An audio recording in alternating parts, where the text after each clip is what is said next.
पहले तो आपके माध्यम से मैं ये निवेदन करना चाहता हूँ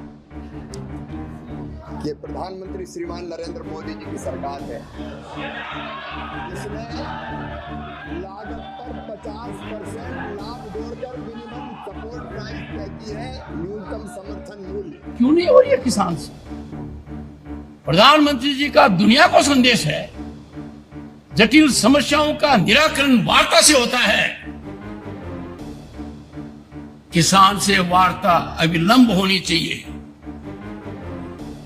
और हमें सबको जानकारी होनी चाहिए कि क्या किसान से कोई वादा किया गया था।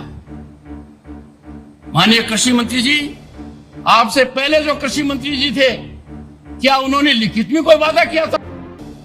मैं शिवराज सिंह चौहान को अगर थोड़ा सा भी राजनीतिक रूप से मर्यादा बची हो तो देश के उपराष्ट्रपति ने आपके काम के तरीके पे सवाल उठाए और ये कहा है कि आप कर क्या रहे हो। इतने साल से किसान अपने फसलों के दाम मांग रहे और आप मौन हो, चुप हो। केंद्रीय कृषि मंत्री शिवराज सिंह चौहान, क्या उन्हें अब अपना पद छोड़ना पड़ेगा? क्या केंद्रीय कृषि मंत्री बनकर शिवराज सिंह चौहान ने कोई गलती कर दी? क्या शिवराज सिंह चौहान पर लगते आरोप क्या अब उनको मुश्किलों में डाल देंगे? लगातार शिवराज सिंह चौहान को लेकर चर्चाएं शुरू हो चुकी हैं, जब से एक बार फिर किसान अपने आंदोलन को अंजाम देते हुए नजर आ रहे हैं। कई मांगों के साथ उत्तर प्रदेश के किसान दिल्ली कूच करते हुए नजर आते हैं। कई किसान पंजाब और हरियाणा के हैं जो अपनी मांगों के साथ आमरण अनशन पर बैठ चुके हैं। मांगे वही हैं और केंद्र सरकार के आगे झुकने के लिए तैयार किसान नजर नहीं आ रहे हैं। किसानों का जत्था लगातार दिल्ली पहुंचने की कवायद में जुट जाता है। केंद्र सरकार के अधीन रहकर अपनी मांगों को पूरा करवाने के लिए पिछले साल भी आंदोलन करता हुआ नजर आए और इस बार भी किसान अपनी मांगों के साथ फिर से केंद्र सरकार से उम्मीद लगाकर बैठा हुआ है। एमएसपी पर उचित गारंटी, किसानों का कर्ज माफ, कहीं ना कहीं ये ऐसे मुद्दे हैं, ऐसी मांगे हैं जो किसान पिछले साल से लेकर अब तक करते हुए नजर आए। इसके साथ उत्तर प्रदेश के किसानों की भी मांग है। किसान जमीन अधिग्रहण के बदले 10% अधिक साइज का प्लॉट की मांग करते हुए नजर आते हैं। इसके साथ साथ 64.7% की दर से किसानों को मुआवजा मिले, ये मांगे यहाँ पर उत्तर प्रदेश के किसानों की देखी जाती हैं। इसके साथ कई और मांगे भी उत्तर प्रदेश के किसानों की देखी जाती है और किसानों के आंदोलन के जरिए अब शिवराज सिंह चौहान पर कई गंभीर आरोप लगते हुए नजर आते हैं। वो शिवराज सिंह चौहान जो भरे संसद के अंदर ये कहते हैं कि हमने किसानों की मांगों को पूरा कर दिया है। क्या कुछ शिवराज सिंह चौहान कहते हुए नजर आ रहे हैं? देखिए जरा। पहले तो आपके माध्यम से मैं ये निवेदन करना चाहता हूँ कि प्रधानमंत्री श्रीमान नरेंद्र मोदी जी की सरकार है जिसने लागत पर 50% लाभ जोड़कर मिनिमम सपोर्ट प्राइस तय की है, न्यूनतम समर्थन मूल्य। शिवराज सिंह चौहान का दावा है कि मांगे पूरी हो रही हैं, लेकिन जब एक कार्यक्रम में उपराष्ट्रपति जगदीप धनखड़ शिवराज सिंह चौहान के खिलाफ किसानों के मुद्दों को उठाते हैं और ये कहते हैं कि आखिरकार क्या वजह है कि उनकी मांगे पहले भी नहीं सुनी गई और आज भी उन्हीं मांगों के साथ वो आंदोलन करने के लिए मजबूर हो चुके हैं। किसानों के इस मुद्दे को क्यों गंभीरता से नहीं लिया जा रहा है? अब शिवराज सिंह चौहान मौजूदा कृषि मंत्री हैं और इससे पहले अगर बात करें तो अर्जुन मुंडा यहाँ पर कृषि मंत्री थे, लेकिन शिवराज सिंह चौहान पर अब उंगली उठाई जा रही है और जगदीप धनखड़ ने क्या कुछ कहा, सुनिए जरा। किसान हमारे लिए आदरणीय है, प्रातः स्मरणीय है, सदैव वंदनीय है। मैं खुद कृषक पुत्र हूं, मैं जानता हूं किसान क्या कुछ नहीं झेलता है और हमारा अन्नदाता है।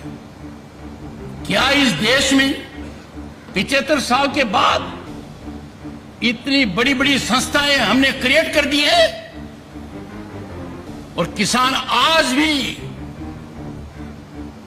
अपने उत्पाद की कीमत के लिए तरस रहा है। कृषि उत्पाद कितना बड़ा व्यापार है। मैं चुनौतीपूर्ण प्रश्न करता हूं, आपकी संस्थाओं ने किसान को उसमें जोड़ने के लिए क्या किया?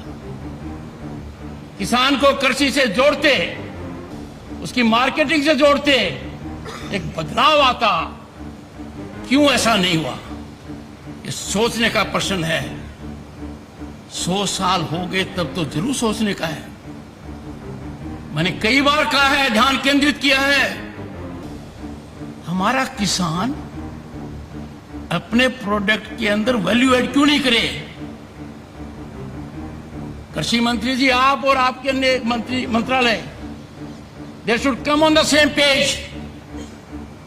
किसान must be encouraged to have micro and medium scale industries at his farmland to add value to his product. आज के दिन किसान का एक ही काम रख दिया, इतने सीमित दायरे में कर दिया कि आप खेत के अंदर अन्न पैदा करो, फिर उसको सही कीमत पर बेचने के लिए सोचते रहो।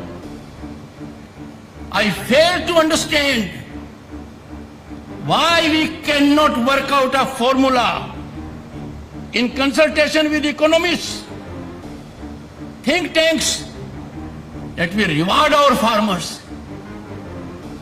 अरे हम तो रिवार्ड की बजाय जो ड्यू है उसको नहीं दे रहे,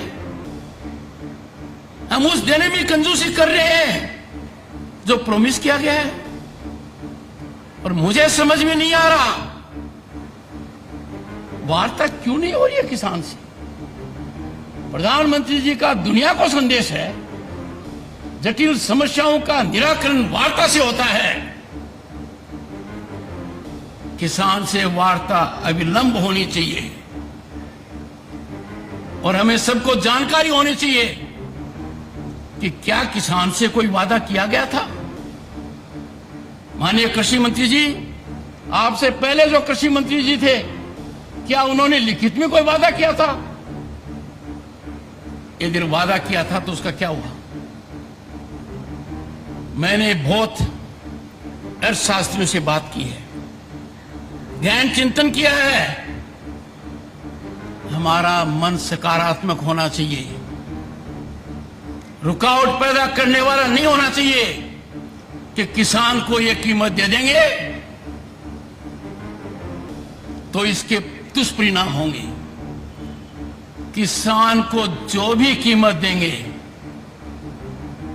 उसका 5 गुना देश को मिलेगा, इसमें कोई दो राय नहीं है।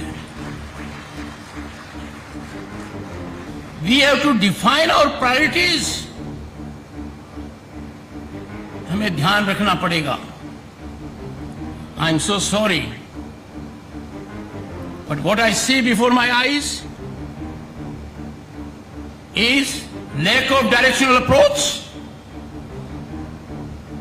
Can we create a boundary between the farmer and the government? जिनको लगाना है गले,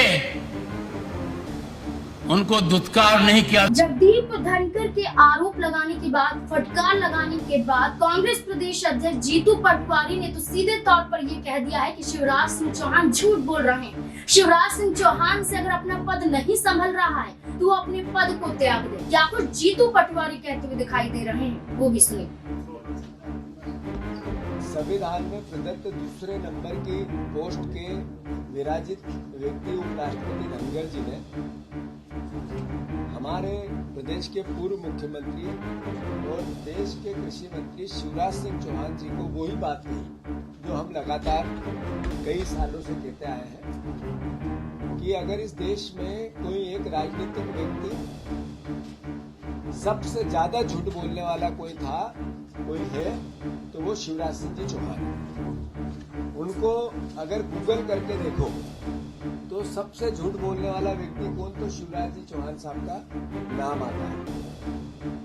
साथियों, जो बात लगातार 1 साल से मेरे प्रदेश कांग्रेस के अध्यक्ष बनने के बाद से कांग्रेस पार्टी कहती आई है और उससे पहले से भी कांग्रेस पार्टी कहती रही है कि शिवराज जी जनता से भी झूठ बोलते हैं, व्यवस्था से भी झूठ बोलते हैं। 12 मंगलवार पिछले चले गए, मैंने उनसे टाइम मांगा कि मुझे आप समय दो। देश के कृषि मंत्री, मैं भी एक पार्टी का अध्यक्ष हूँ, कांग्रेस पार्टी विपक्ष की प्रमुख भूमिका निभाती है आप ही के राज्य में, तो मैं किसानों के हित और अधिकारों की आपसे बात करना चाहता हूँ और उन्होंने समय देना उचित नहीं समझा। ये मेरा व्यक्तिगत रूप से कोई अपमान नहीं है, व्यवस्था का अपमान है। मैं शिवराज सिंह जी चौहान को अगर थोड़ा सा भी राजनीतिक रूप से मर्यादा बची हो तो देश के उपराष्ट्रपति ने आपके काम के तरीके पे सवाल उठाए और ये कहा है कि आप कर क्या रहे हो। इतने साल से किसान अपने फसलों के दाम मांग रहे और आप मौन हो, चुप हो, क्या प्रयास किया। और उसी टाइम एट ए टाइम संसद में वो बोले कि हमने समर्थन मूल्य लागत से डबल नरेंद्र मोदी की सरकार देती है। ये संसद में 3 दिन पहले शिवराज सिंह चौहान ने वक्तव्य दिया। इसका मतलब है कि फिर या तो धनगर साहब की भावना गलत थी या शिवराज जी ने संसद के अंदर छोड़ दिया। क्लियर है। मैं अनुरोध करता हूं, धनगर साहब को धन्यवाद देता हूं, साधुवाद देता हूं, उनसे उनका हम नागरिक अभिनंदन करेंगे। उन्होंने किसानों के हितों और अधिकारों की बात कही। मैं उनको खुद व्यक्तिगत रूप से जाकर उनसे मिलूंगा और उनसे आग्रह करूंगा कि इतनी हिम्मत से आपने सरकार को आईना दिखाया, नरेंद्र मोदी जी को दिखाया, शिवराज सिंह चौहान जी को दिखाया।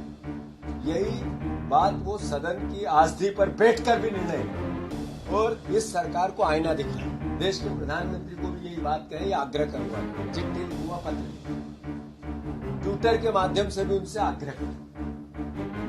अब जीतू पटवारी ने तो शिवराज सिंह चौहान पर आरोप लगाए, ये तक कह डाला कि जब मध्य प्रदेश के मुख्यमंत्री थे तो लाडली बहना योजना को लेकर बड़े दावे करते हुए नजर आए थे। ये तक कहा गया था कि अगर मुख्यमंत्री का बदलाव भी होता है तब भी लाडली बहना योजना यूं ही चलती रहेगी, उसकी धनराशि भी बढ़ेगी और महिलाओं को फायदा होगा। लेकिन जो 1500 धनराशि थी जिसे 3000 तक कर दिया गया था, वो अभी तक महिलाओं तक नहीं पहुंच पा रही है। जीतू पटवारी इस मुद्दे को उठाने के साथ साथ किसानों के मुद्दों को भी उठाते हैं और कहते हैं कि शिवराज सिंह चौहान सिर्फ झूठे वादे करते हैं, उन वादों को पूरा नहीं कर पाते हैं। अब देखना होगा कि जीतू पटवारी ने सीधे तौर पर यह कह दिया है कि कृषि मंत्री पद को छोड़ देना चाहिए शिवराज सिंह चौहान को।